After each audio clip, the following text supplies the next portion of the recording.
Hello friends, स्वागत है आपका आपके अपने लीगल चैनल में।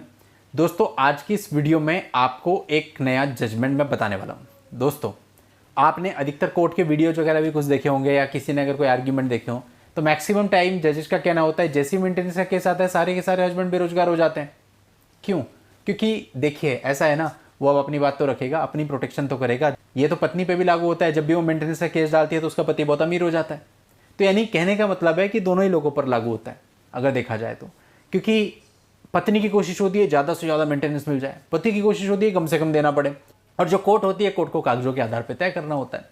कागजों से बाहर तो कोर्ट भी नहीं जाता। थोड़ा बहुत मैं मानता हूँ वेरिएशंस हो जाते हैं डिसीजन में, लेकिन ऐसा नहीं है कि पूरा ही ऑफ रिकॉर्ड जाकर के कोर्ट को डिसीजन दे दे। और कई बार होता भी है तो आप उसको अपील करते हो। देखिए इस मामले में क्या था, पत्नी ने मेंटेनेंस का केस फाइल किया। 8,000 रुपये प्रति माह तो बन गया पत्नी के लिए, 3,000 रुपये प्रति माह बन गया बच्चे के लिए। अब पति ने ये दिया नहीं तो क्या होगा, एरियर कलेक्ट हो जाएगा। तो पति का 4,70,000 रुपये का लगभग एरियर इकट्ठा हो चुका था। और पति ने इसको चैलेंज किया था। किस आधार पे चैलेंज किया था? उसने बताया चैलेंज करते टाइम कि भाई ऐसा है, कोविड-19 के बाद मेरी इनकम तो बहुत कम हो गई है। दूसरी तरफ जो पत्नी है वो जॉब कर रही है, उसने काम स्टार्ट कर लिया है। 6,000 रुपये से 10,000 रुपये के बीच में उसकी अर्निंग भी है। अब कोर्ट ने यहाँ पर किस तरह से चीज़ों को देखा? कोर्ट ने कहा भाई एज अ हस्बैंड आपके ऊपर मेंटेनेंस लगा, आपने आज तक दिया नहीं। 4,70,000 रुपये आपके ऊपर बकाया है और इतने टाइम से वो अपनी बेटी के साथ अलग रह रही है, तो वो अपने दैनिक खर्चों को पूरा करने के लिए कुछ तो करेगी। तो उसने अपने दैनिक खर्चों को पूरा करने के लिए कुछ काम शुरू कर दिया। तो आपकी रिस्पॉन्सिबिलिटी थी कि आप वो पैसा देते। जब आप पैसे नहीं दे रहे हो तो भूखे मरने की ना बता जाएगी दूसरे की। तो अगर इसके लिए वो थोड़ा काम कर रही है, उसको वहाँ से 6-7-8 हज़ार रुपये मिलते हैं, तो इस चीज़ का आधार नहीं माना जा सकता कि आपका जो भरण पोषण लगा है इस राशि को कम कर दिया जाए। ऐसा कोर्ट का मानना था। तो इन शॉर्ट कोर्ट ने ये कहा कि अगर पत्नी थोड़ा बहुत कमाना शुरू कर देती है तो उससे ऐसा नहीं होगा कि जो आपके ऊपर मेंटेनेंस लगा है वो कम हो जाएगा या खत्म हो जाएगा। वो क्यों कहा? देखो, अगर यहाँ पे ये होता कि ये एरियर की राशि ना होती तो शायद ये जजमेंट अलग होता। तो फिर कोर्ट देखता कि भाई इस बंदे ने पूरा दिया भी, अभी ये खुद अर्निंग करने लगी। तो लेकिन नेगेटिव पॉइंट का आया कि आपके लगभग 5 लाख रुपए बने हुए यार एरियर के, आप पे ही नहीं कर रहे हो। तो सामने वाले के पास ऑप्शन क्या है? उसे कुछ तो करना पड़ेगा, अपने दैनिक खर्चों को पूरा करने के लिए उसे कुछ तो करना पड़ेगा। ये चीज़ मेरे हिसाब से यहाँ पे नेगेटिव रही। अगर ये चीज़ ना होती ना तो हो सकता था कि जजमेंट कुछ और होता। तो कहीं ना कहीं देखो, थोड़ा बहुत तो हमें सोचना पड़ता है। जितना भी एरियर था इसमें से थोड़ा बहुत भी दिया होता, 50% भी रखा होता, तो कम से कम वो कह सकता था कि भाई मैं दे रहा हूँ, धीरे धीरे दे रहा हूँ, तो चीज़ें अलग हो सकती थी। तो थोड़ा तो प्रैक्टिकल रहना पड़ता है। बहुत सारे लोग होते हैं कि ना मैं तो 1 रुपये भी नहीं दूंगा। होता क्या आखिर में उनके साथ?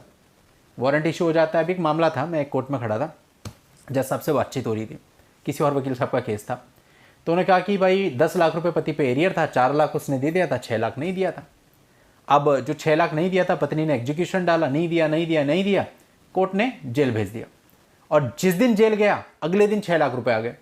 तो जज साहब कहने लगे कि देखो, मतलब अभी तक तो ये कह रहे थे कि है ही नहीं पैसे, जेल बहुत अच्छी चीज़ है। मैंने हाँ, वादनी के लिए तो बहुत अच्छी चीज़ है, विपक्षी के लिए बहुत बुरी चीज़ है।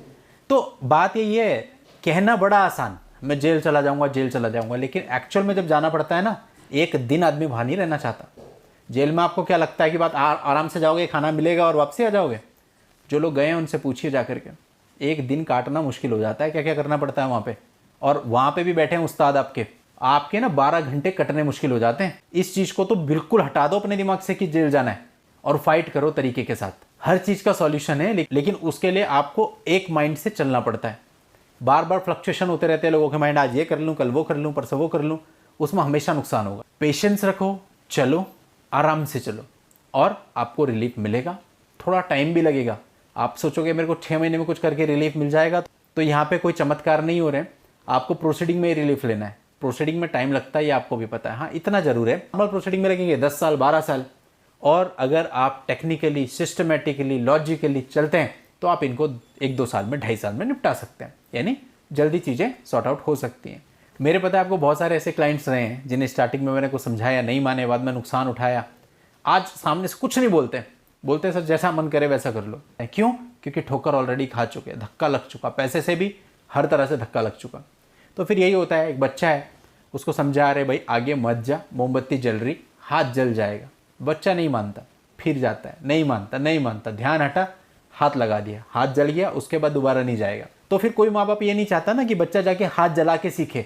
माँ बाप तो हितैषी होते हैं, वो चाहते हैं कि बच्चा वहाँ तक जाए ना, उसका हाथ कभी जले ही ना। लेकिन बच्चा नहीं मानता, वो हाथ जला के सीखना चाहता है। ये यहाँ पे हो रहा है। एनीवे, इस मामले का लिंक आपको इस वीडियो के नीचे डिस्क्रिप्शन में मिल जाएगा, वहाँ जाके आप इस पूरे मामले की जानकारी ले सकते हैं। आज के इस वीडियो में इतना ही। नेक्स्ट वीडियो में नई जानकारी के साथ मैं आपसे फिर मिलता हूँ। तब तक के लिए good bye and thank you for watching.